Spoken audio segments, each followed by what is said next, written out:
Welcome to Modern Aikidoist Podcast. My sincere thanks to the listeners who have liked, subscribed, and commented.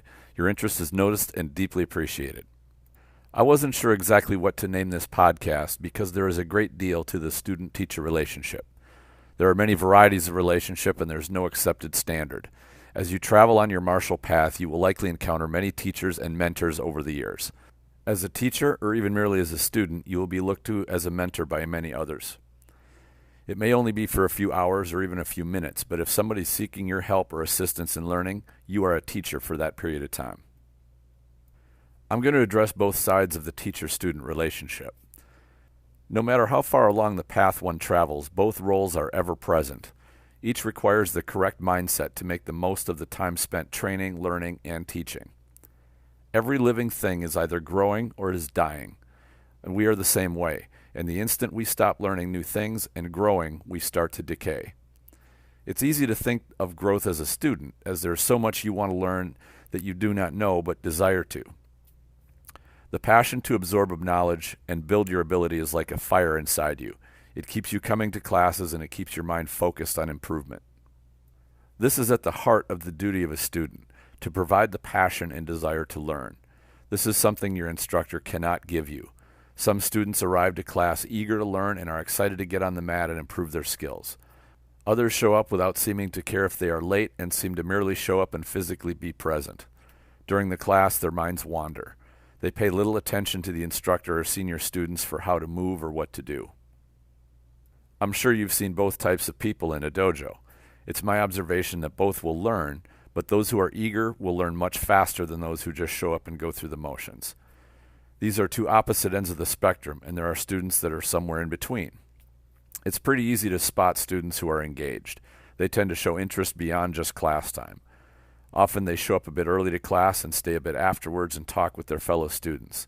This is something that is easy to overlook in the rush of modern life. If you're going to take on learning something, give it your attention. Keep your mind on what you're learning, especially when you feel distracting thoughts start to creep in. If you have to push yourself to show up to a class because you're not looking forward to going, or are eager for the class to end and can't wait to leave the dojo, then there are usually two reasons for this. First and foremost, you're not enjoying the experience. It may be that your training just isn't a good fit for you. It may be that what you're being taught is not what you're interested in learning. The second reason is that the environment may not be a positive one and is giving you a vibe you don't care for. If you give it some thought, you'll probably be able to put your finger on what the reason is pretty quickly. To boil it right down to one simple factor, it's either you or it's the group. It's okay if you realize that the group you're in just doesn't feel like the right fit for you. It doesn't matter how much skill your instructor displays. If you feel you are not being taught adequately, or your instructors or seniors are there to feed their own ego, then it's time to seek other mentors. The martial arts has a long history of good students being neglected and even abused by psychotic instructors. Their students keep coming back in the hopes they will learn to have the same amazing ability as the instructor. A few do, but most never get there even after years and years of training. We learn far more by example than anything else, and that's human nature. If we are given a bad example, we tend to copy that behavior ourselves. Not always, but it's very common. People usually don't even realize they're doing it. The martial arts world and the world in general needs far more positive examples. As you learn and grow, be careful what you're growing into. Take great care to make sure that you keep company with those who provide good examples of teaching and mentoring. There are a few trademark traits to look for in instructors and seniors. One is the instructor who's more focused on your growth than making themselves look like a big shot. If there was one warning flag bigger than all others with instructors, this is it. Granted, an instructor is going to be critical and call out mistakes and offer things to correct. That is their job and their duty to you, the student. Spotting the difference is kind of like the difference between erotic art and pornography. It's hard to describe exactly, but you know it when you see it. A good mentor puts your learning as top priority. It's easy for senior students to fall short here, as they are not usually teaching class, but they're in class to learn themselves. Some believe their first priority is to learn and improve their own skills. In their zeal to get better themselves, they tend to overlook helping junior students with their skills. A good instructor is careful about this and will remind their seniors that their first priority should be making sure every student is getting adequate attention and instruction. Teaching and mentoring others will teach you a great deal. It's humbling at first because you will find teaching to be a whole new skill set. You might be good at your art, but teaching it effectively is another matter entirely. Your practice group will have great positive energy when students are eager to help each other. This is the direct benefit of students being invested not just in themselves, but in the health of the group.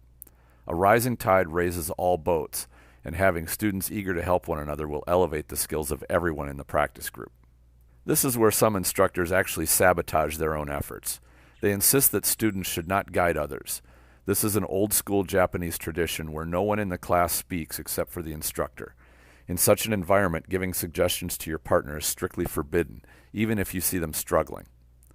I believe this training model is outdated and ineffective. Of course, students should be respectful of the instructor of the class. If the instructor is nearby, ask them politely to come and help. If they are not close at hand, offer a suggestion to your partner who is struggling.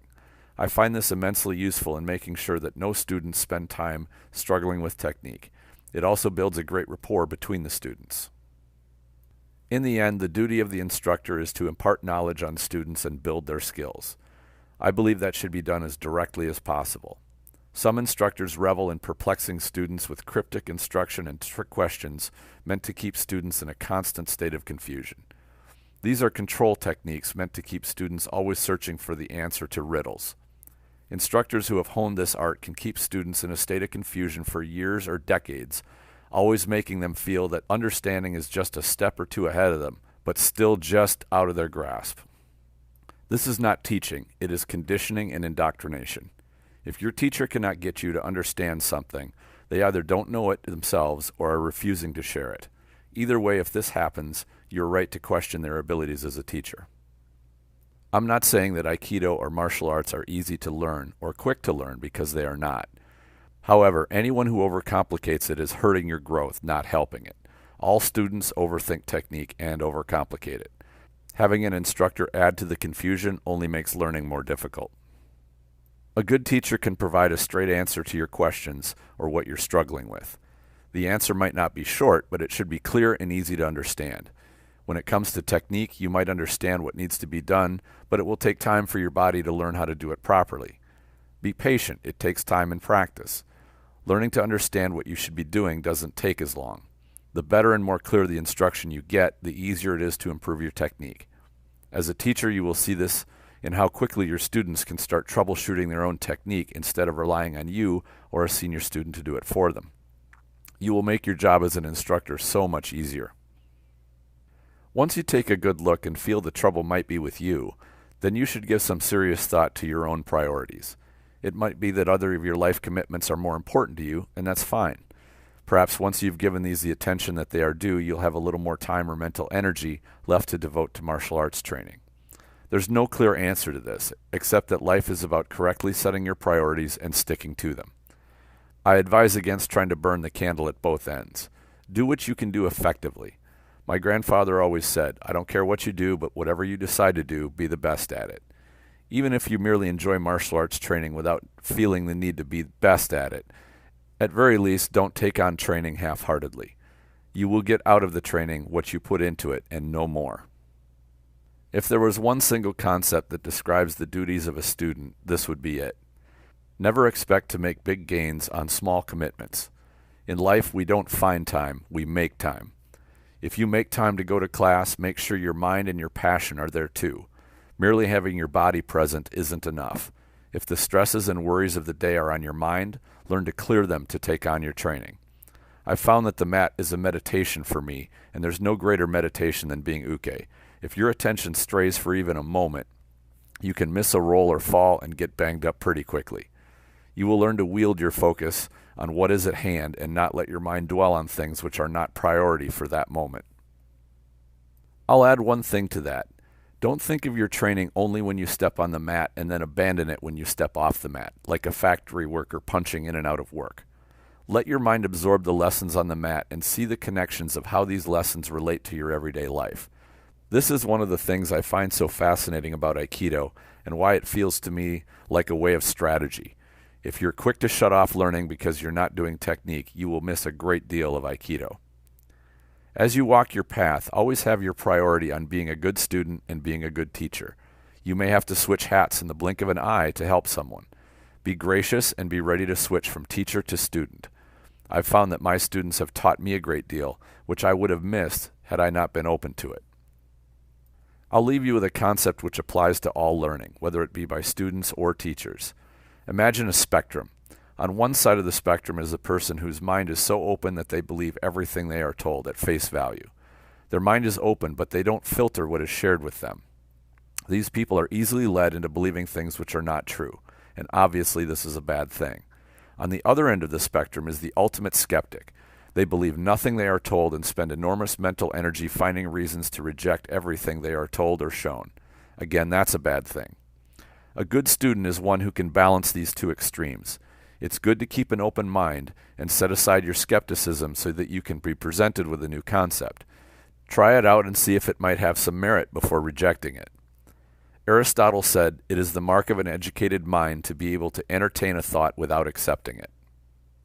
Once you have been presented with a concept well enough to comprehend it, then put it to scrutiny by your own skeptical side.